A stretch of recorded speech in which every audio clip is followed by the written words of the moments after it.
시청자 여러분 안녕하십니까, 이영풍TV입니다. 문재인 정권 시기에 대한민국 인권을 정면으로 거슬렀다는 그런 강한 비판을 받고 있는 우리 탈북어민 강제 북송 사건 기억하시죠? 그 탈북어민들을 판문점을 통해서 북송을 하는 과정에 마지막으로 찍힌 사진들이 있습니다. 그 사진들이 결국 언론에 공개되었는데, 이 탈북어민들이 판문점에서 북쪽에 있는 북한 군인들을 보는 순간 털썩 주저앉는 충격의 그 현장 모두 기억하실 겁니다. 문재인 정권이 여러 가지 인권을 앞세우는 인권 대통령, 인권 정권 이런 말을 많이 하기도 하고 자의반 타의반 불러지기도 했는데, 이 탈북어민 강제 북송 사건은 대한민국 헌법이 규정한 우리 국민의 인권을 정면으로 거스르는 중대 사건이었고 범죄였죠. 여기에 대해서 그동안 비공개로 재판이 이루어져 왔는데, 이제 드디어 재판부가 공개로 전환을 하고 재판을 공판을 벌이겠다, 이렇게 지금 선언을 했습니다. 관련 내용을 한번 보시겠습니다. 국가안보를 이유로 지난 7개월 동안 비공개로 이루어졌던 탈북어민 강제 북송 사건, 이제 재판이 앞으로 공개 원칙이 선언됐습니다. 이 사건 심리하는 중앙지법 형사합의 21부는 재판은 원칙적으로 공개가 맞다, 이렇게 진행 방침을 바뀌었어요. 지금 11차례 기일 동안 국가정보원 직원들에 대한 증인신문이 있었기 때문에 이 과정은 비공개로 한 것 같습니다. 그리고 통일부 직원들에 대한 신문도 일부는 비공개로 한 것 같습니다. 그런데 이제 앞으로는 이제 공개로 전환하겠다, 이렇게 돼 있는 거죠. 여기에 대해서 당시 문재인 정권의 관련자들, 첫 번째 정의용 전 국가안보실장 이렇게 이야기했습니다. 공개 재판이 맞지만 국가안보와 관련한 문건이 제시될 경우 비공개 재판으로 해야 합니다. 서훈 전 국정원장, 문건이 제시되지 않더라도 질문안에 내용이 녹아 있을 수 있으니 특정 부분만 공개와 비공개를 분리하기 어렵다면 전체를 비공개로 진행하는 것이 합리적이 않을까.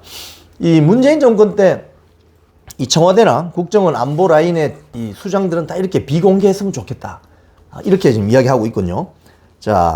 그런데 이런 의견을 들은 재판부가 국정원 생산 문건 등 안보와 관련된 내용이 없기 때문에 일단 공개로 재판을 진행하겠다, 이렇게 선언한 거죠.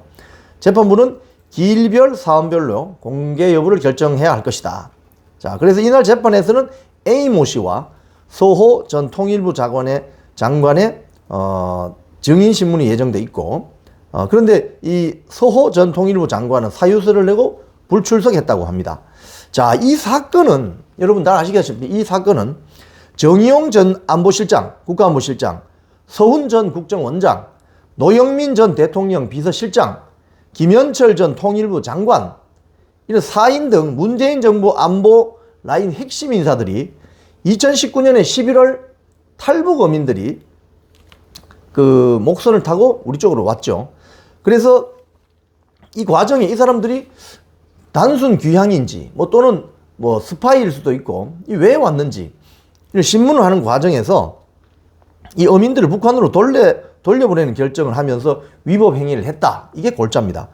이 당시 검찰은 동료소년 16명을 살해하고 붙잡혀서 사형이라든지 아우지 탄강 갈까봐 두려워서 탈북을 했다, 이런 것으로 지목해서 이 탈북어민 2명이 기순 의사를 밝혔는데도 강제로 북한에 돌려보내기로 한 결정을 이 관계기관 공무원들에게 의무 없는 일을 시킨 혐의로 이 관련자들 기소했죠. 그런데 여기서 피고인들 지금 재판을 받게 되는 피고인들이 흉악범을 국내로 편입시키면 국민 생활과 안전이 위협받기 때문에 합법적인 정책이다, 그리고 이 결정이 위법이라는 전제 아래 쓰인 이 검찰 측의 공소장 받아들일 수 없다, 무죄를 주장하고 있는데, 여기서 우리가 다시 한번 생각해 봐야 되는 것은 이 탈북한 어민이 흉악범이라는 증거, 흉악범이라는 수사 결과가 있었나요? 없었죠. 북한 측에 그냥 저 사람들 동료 선원 16명 살해한 살인범이다, 이렇게 지목이 된 거 아닙니까? 자, 북한 주민은 엄연하게 대한민국 헌법상 대한민국 국민으로 분류되어 있습니다. 그런데 이 사람들이 한국 측 영토에 왔어요. 그래서 이 사람들이 흉악범이라고 북한 측이 주장하지만 수사해 본 적이 없잖아요. 살인사건이 실제로 있었는지 아니면 북한 측의 거짓말인지 알 수가 없단 말이죠. 그걸 우리 사법당국이 확인을 하고 나서야 뭐 북송을 하든지 뭐 여기에서 뭐 징역형을 받든지 또는 뭐 그게 새빨간 거짓말이어서 뭐 평범하게 살든지 여기 귀순해서 살든지 이건 그 다음 문제란 말이죠. 북한 측의 일방적인 흉악범이다. 저 탈북 어민들은 흉악범이니까 빨리 북한으로 돌려달라. 이 말만 듣고 보내버린 거 아니냐 이거죠. 자, 그런 측면에서 검찰은 귀순 의사를 밝힌 탈북 어민들도 엄연히 우리 국민이기 때문에 살인자라고 하더라도 국내 수사와 재판으로 책임에 상응하는 형벌을 부과할 수 있다. 북송은 위법하다. 이렇게 맞서고 있죠. 저는 개인적으로 문재인 정권이 탈북 어민을 강제로 북송한 거, 그것도 이 탈북 어민들이 처음에 어디 가는지 몰랐다는 거 아닙니까? 판문점에 도착해서 북한 군인을 보는 순간 털썩 주저앉아 버린 거죠.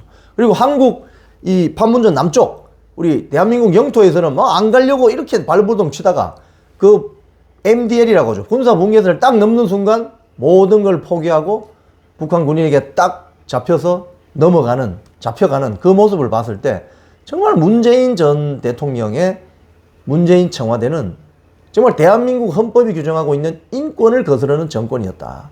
이런 생각이 듭니다. 앞으로 재판 결과를 공개로 한다니까 한번 예의주시하면서 지켜보겠습니다. 지금까지 이영풍TV였습니다.